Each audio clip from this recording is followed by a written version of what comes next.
Excuse me, sir. This floor contains a lot of confidential information, so it's off limits to outsiders. The cleaning company's office is in the basement, right?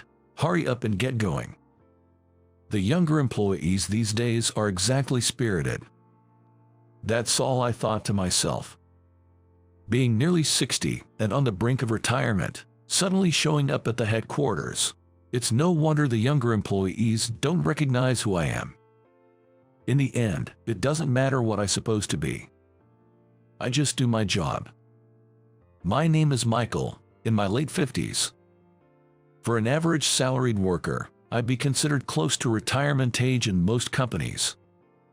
The company I admired is one that develops online games.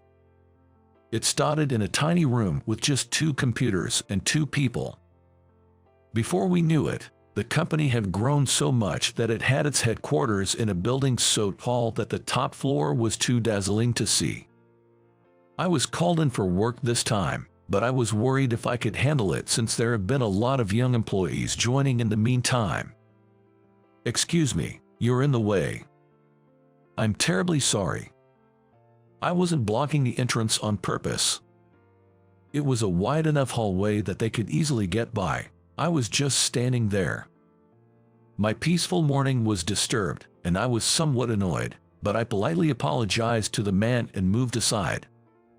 Country bumpkin, don't just stand there dazing off. The man who muttered this as he passed by also clicked his tongue loud enough for me to hear.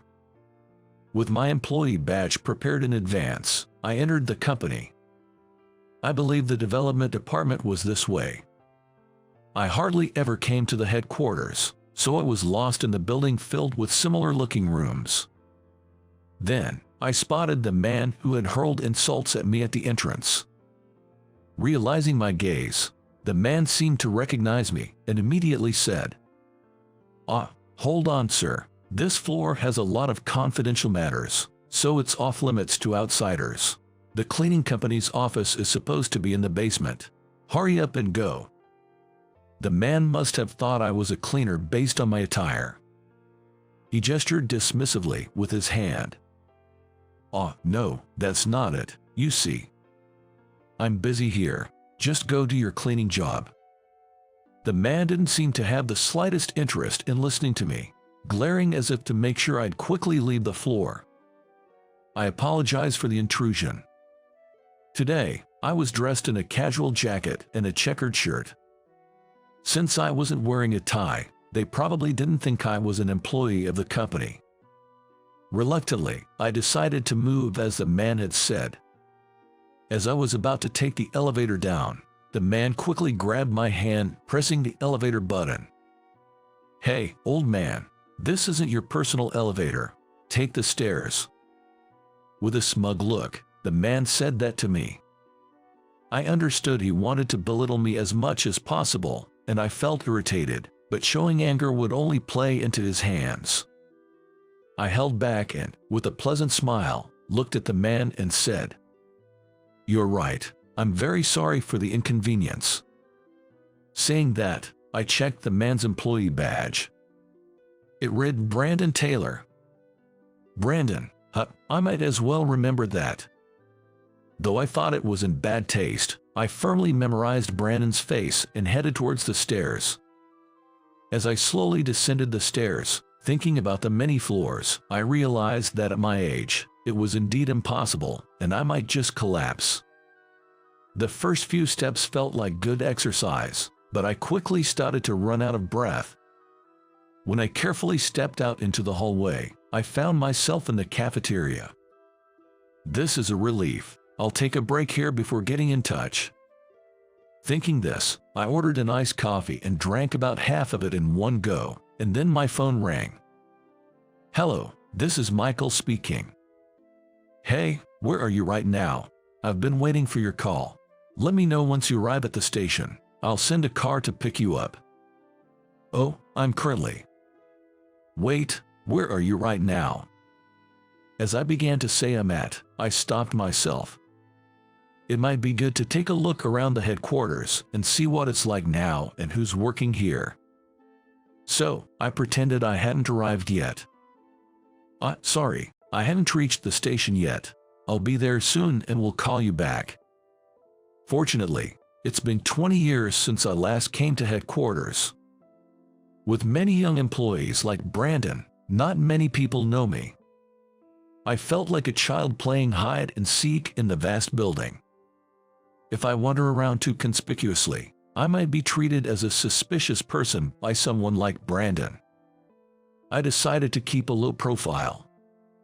Then, a woman approached. She seemed to have some business with the chef in the cafeteria. From her attire and demeanor, she appeared to be in her late 30s. She was dressed smartly in a suit. She was possibly the CEO's secretary. Holding a planner and a tablet, she looked like someone who gets the job done. Clicking her heels, she approached the chef in the kitchen and said, "Good morning. Today, CEO Smith has an important guest, so please prepare lunch for two as usual." For me, usually in the countryside, this woman seemed like someone from a TV drama. Indeed, a CEO must have a good eye for people, I thought as I watched her. Noticing my gaze, she looked at me. After a moment of wondering who I was, she greeted me politely. "Good morning. Is there something troubling you? My name is Ashley," she asked, perhaps sensing my unease. "Good morning. No, I'm just taking a break before work. Please don't mind me." Even though she said not to worry, it's natural to be curious about an unfamiliar face in the company. Despite being a public cafeteria, she eyed me with suspicion as if I were an intruder. When I asked Ashley for directions to the development room, she kindly joined me in the elevator. Exiting the elevator, Ashley said, "The development room is at the end of this floor," and then returned to her own office. Obviously, as a stranger, I couldn't just walk into a room boldly, so I looked around discreetly. Then, from a room that seemed to be a meeting room, I heard loud voices. "Brandon, not again. Please stop it. You'll get caught eventually." I heard such voices. Carefully, I moved closer to eavesdrop without being noticed. "Who do you think you're talking to? I could have you kicked out of this development department in no time." Peeking into the room, I saw Brandon, who had complained to me a while ago. Could Brandon hold a high position, capable of expelling someone from the development department? I worried about the HR personnel hiring such individuals, wondering if he might have connections at the executive level. Then Brandon came to where I was hiding, and our eyes met. "Hey, cleaning guy, you are still here. This area is off limits to outsiders. Are you a new guy? Then, go buy me a coffee, now." Embarrassed at being seen in that situation, Brandon yelled at me with visible irritation. I apologized for the inconvenience. Understood. As I apologized, Brandon seemed somewhat satisfied and quickly left. Right after that, the man who was talking to Brandon approached me. "Are you okay? He's really rough, isn't he?" "Thank you. It's my fault for eavesdropping. Excuse me, but did he take something important from you?"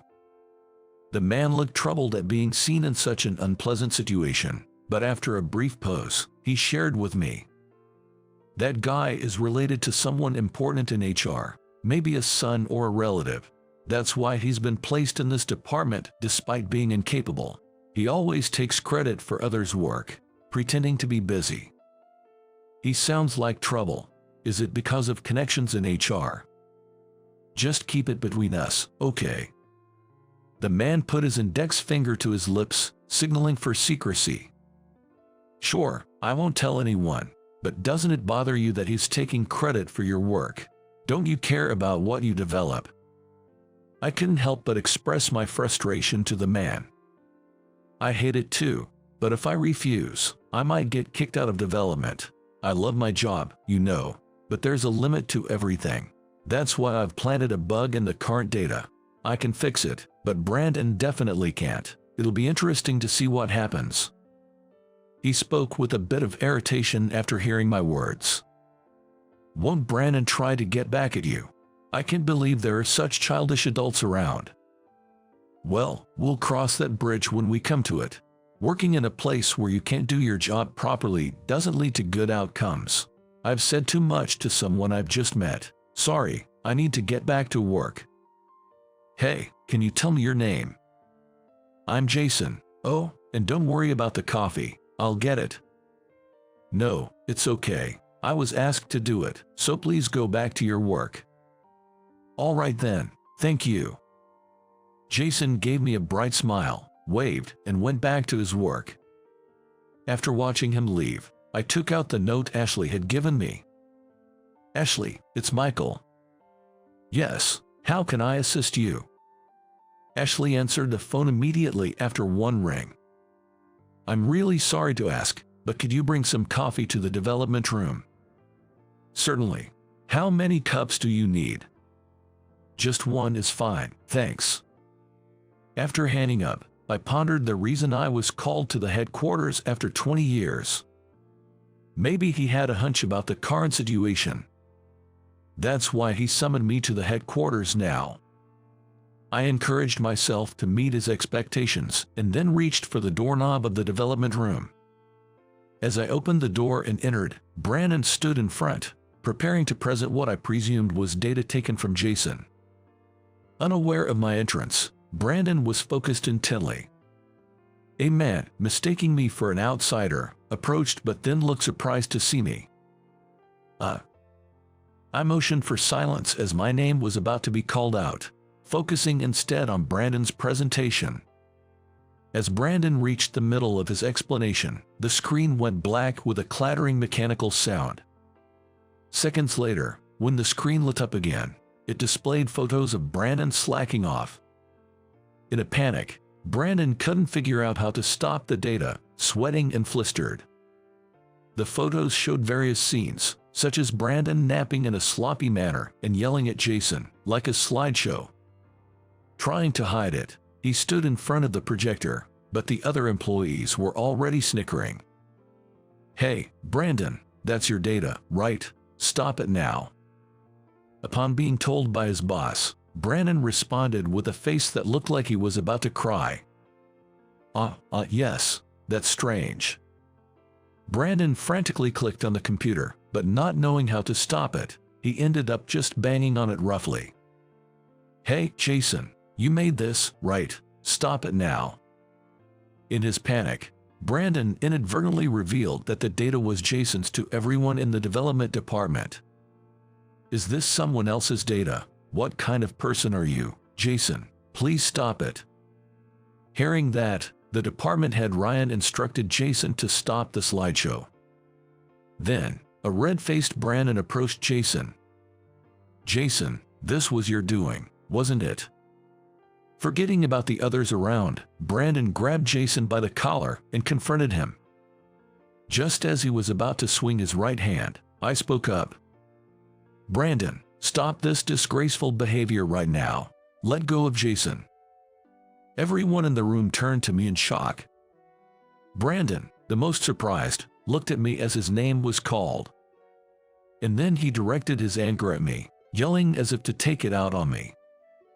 Hey, old man, don't you dare to act all high and mighty with me, a newbie. Where's the coffee? Seeing Brandon confront me, Ryan from the development department intervened him.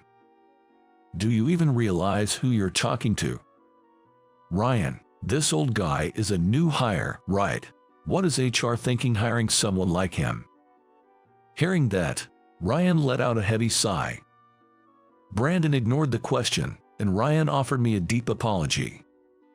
I'm terribly sorry for this unsightly scene and the rude behavior. Chairman Smith, did you, by any chance, hear about this from CEO Smith? Well, I haven't heard the details, but I had a hunch something was going on. Just then, Ashley appeared with a single cup of coffee. Excuse me, she said as she entered the room and offered me the coffee. Chairman Smith, sorry to keep you waiting. Ashley, sorry to make you do this. Thank you. I took the coffee from Ashley and handed it to Brandon. Here you go, Brandon. Brandon had lost all his earlier bravado, and he was visibly shaken. Chairman Smith, you're not a new hire. Thank you for the coffee." The employees around us were also unsettled by the situation. Jason looked particularly flustered. Then, CEO Smith arrived, looking rushed. It seems that Ashley had witnessed the situation and contacted CEO Smith. Upon entering with great urgency, CEO Smith saw me and immediately exclaimed, "Brother, sorry about this. I was surprised when I heard from Ashley that you were already inside the company. So, what happened?"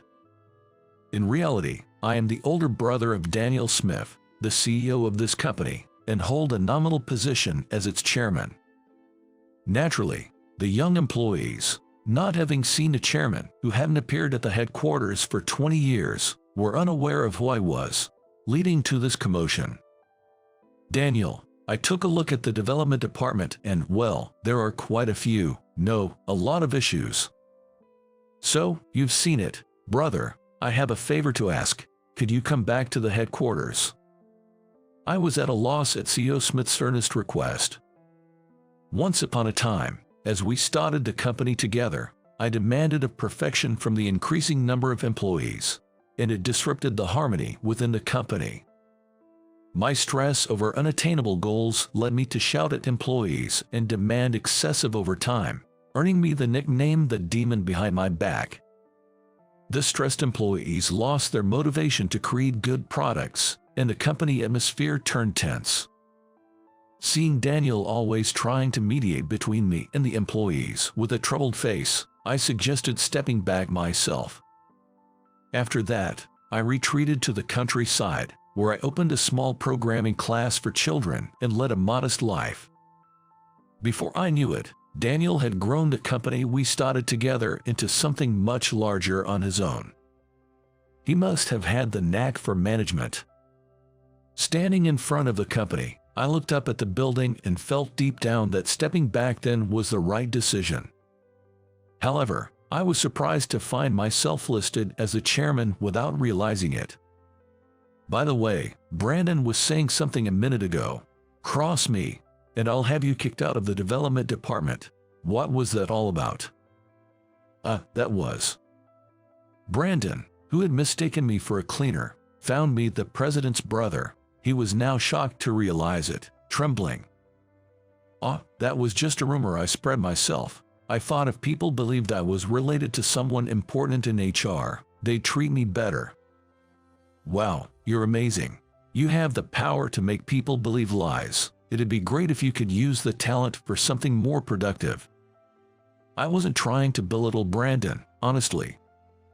I found his method quite childish. But the ability to convince people of rumors was indeed impressive. "I'm sorry," Brandon apologized. I stopped him and said, "Instead of apologizing to me, shouldn't you be apologizing to Jason? It seems like you've done quite a bit to him." After that, Brandon, with a tearful face, turned to Jason and apologized. "Jason, I'm sorry for everything. I've always been envious of the interesting ideas you come up with. I truly am sorry for all I've done." Brandon. Daniel, the CEO, who had been merely observing until now, interjected. "So, Michael, how would you resolve this?" Daniel looked at me with a plotting expression. All right, I get it. Brandon, from this moment on, I'll be taking you under my wing for some strict training, and if you're really sorry, you'll start supporting Jason from now on." Wait, I'm not being fired. Brandon recalled his past rudeness and had braced himself for dismissal, but I didn't allow it. "You see, I love turning the incapable into the capable even more than I love my meals. You're going to change." As I said this with a cheerful smile, Ryan from the development department murmured, "The demon still holds." Demon. Brandon shrank like a trembling puppy. Even demons mellow out and become less scary with age, after 20 years. Daniel, the CEO, said this with a hearty laugh as he left the development department. "A demon, huh? Lucky you, Brandon. Make sure to learn all the ins and outs thoroughly. I want to learn too. Jason seemed amused by Brandon's trembling, but expressed a desire to learn together. It's nice to hear you want to learn from me. All right, Brandon, let's get started. Yes, sir. Brandon looked at me nervously. As a new member of the development team, I focused on nurturing young talent. Brandon was gradually transforming into a capable individual, and for some reason, Jason became very attached to me. The atmosphere in the development room now was filled with laughter. It was far from a stark contrast to the tense environment of 20 years ago. And so, I'm enjoying corporate life for the first time in 20 years. Perhaps even demons soften and lose their scare over 2 decades. At the cusp of 60, I'm experiencing some of the most enjoyable moments of my life.